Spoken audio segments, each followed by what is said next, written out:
Hai teman biner, kembali lagi di channel kami.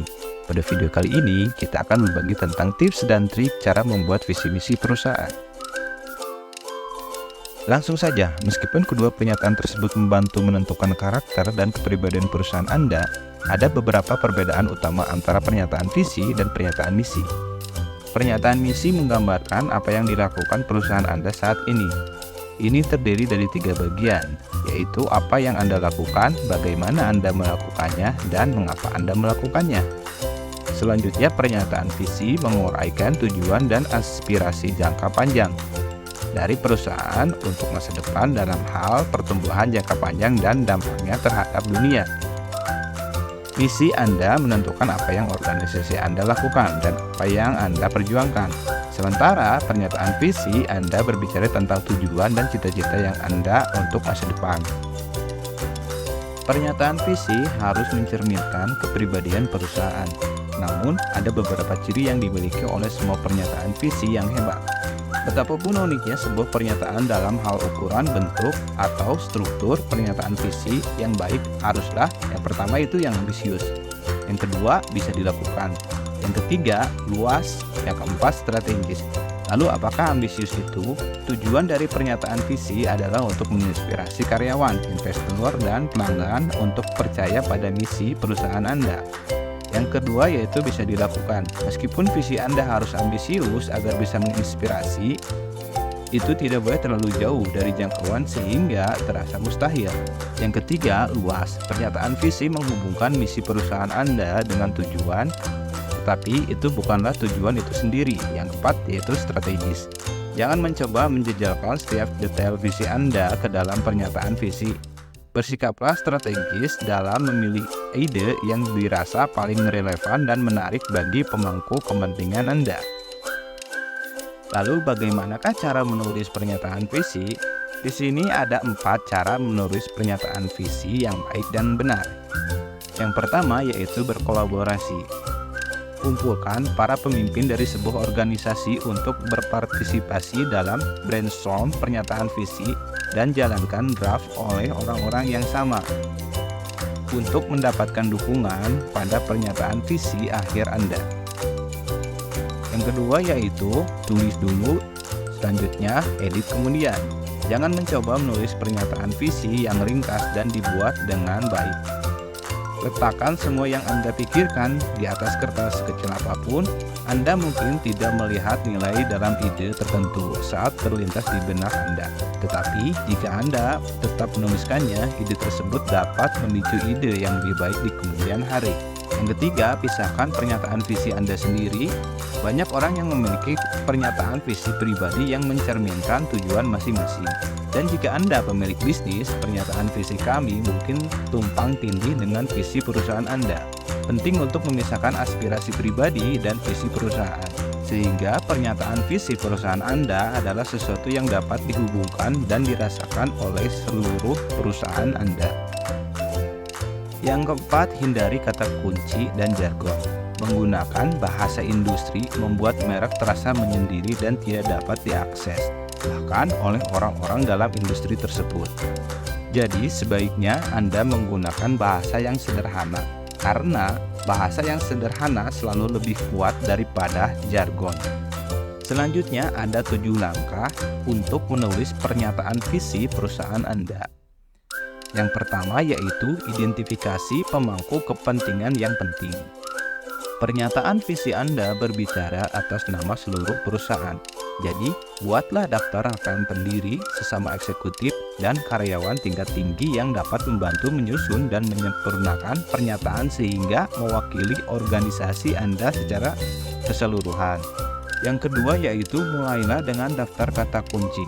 Pada akhirnya, Anda bertujuan untuk membuat beberapa kalimat ringkas dan proses menyusun kalimat tersebut akan jauh lebih mudah jika Anda memiliki semacam big data atau bank kata kunci untuk diambil saat Anda menulis. Anda harus mengumpulkan kata kunci yang terkait dengan produk atau layanan Anda, misi dan nilai-nilai Anda, tujuan dan inisiatif perusahaan Anda, rencana strategis jangka panjang perusahaan Anda, kata sifat yang mendeskripsikan perusahaan, produk, tim, komunitas, dan masa depan ideal Anda. kata keterangan yang mendeskripsikan secara perusahaan Anda beroperasi. Yang ketiga yaitu jawab pertanyaan dasar perusahaan. Selain dokumen kata kunci, luangkan waktu selama brainstorming untuk menjawab pertanyaan-pertanyaan sebagai berikut. Yang pertama, apa tujuan utama organisasi kita? Yang kedua, apa kekuatan utama perusahaan kita? Yang ketiga, apa nilai-nilai perusahaan? Yang keempat, mengapa yang kita bangun itu penting?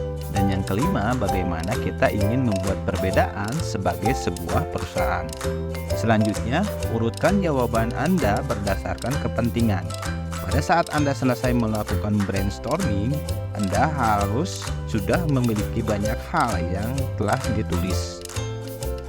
Sisihkan semua konten ini selama beberapa hari sehingga pikiran Anda jernih saat kembali ke langkah selanjutnya.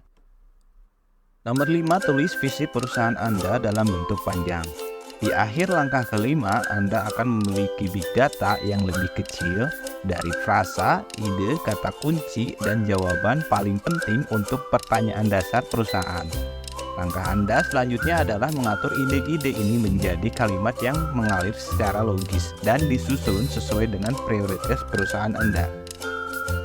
Nomor 6 yaitu mundur dan evaluasi. Sebelum Anda melakukan pekerjaan mengedit visi Anda menjadi ukuran, mundur selangkah dan lihat paragraf visi Anda dari jauh. Ini adalah poin lain di mana Anda bisa mendapatkan manfaat dari menyisihkan selama beberapa hari dan kembali dengan pikiran yang lebih baik. Saat Anda meninjau paragraf visi Anda, periksalah hal-hal sebagai berikut ini.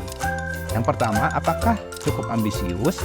Paragraf Anda harus terasa inspiratif atau aspiratif, bukan seperti tujuan terbatas yang harus dicapai. Yang kedua, apakah terlalu ambisius?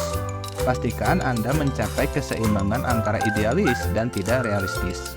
Yang ketiga, apakah itu secara akurat mencerminkan organisasi Anda? Yang keempat, apakah masuk akal? Mintalah teman Anda atau keluarga Anda membaca paragraf Anda untuk memastikan bahwa paragraf tersebut masuk akal bagi pembaca pada umumnya. Selanjutnya yang ketujuh yaitu tulis pernyataan visi di akhir Anda. Selain Anda menyesuaikan paragraf visi dan membuat perubahan yang ingin dibuat, saatnya mengedit paragraf visi menjadi pernyataan visi. Dalam banyak kasus, paragraf mungkin secara alami menyusut saat Anda meminta dan menerapkan umpan balik dari orang lain. Dan Anda bahkan mungkin ingin secara khusus meminta pendapat tentang bagaimana paragraf Anda bisa lebih ringkas. Di sini kami memberikan contoh pernyataan visi dan misi seperti dari perusahaan IKEA. Nah, untuk perusahaan IKEA memiliki misi menawarkan berbagai produk dan perabot rumah tangga fungsional yang dirancang dengan baik dengan harga murah dan terjangkau. Maka visinya yaitu untuk menciptakan kehidupan sehari-hari yang lebih baik bagi banyak orang. Selanjutnya dari perusahaan BBC. Misinya yaitu bertindak demi kepentingan publik. BBC melayani semua halayak melalui penyediaan, output, dan layanan yang tidak memihak, berkualitas tinggi dan khas yang menginformasikan, mendidik, dan menghibur. Sedangkan visinya yaitu menjadi perusahaan paling kreatif di dunia. Nah, itulah cara membuat visi dan misi perusahaan. Jika Anda tertarik dengan konten-konten kami, jangan lupa like dan subscribe channel Bidar Media Teknologi untuk konten selanjutnya. Terima kasih.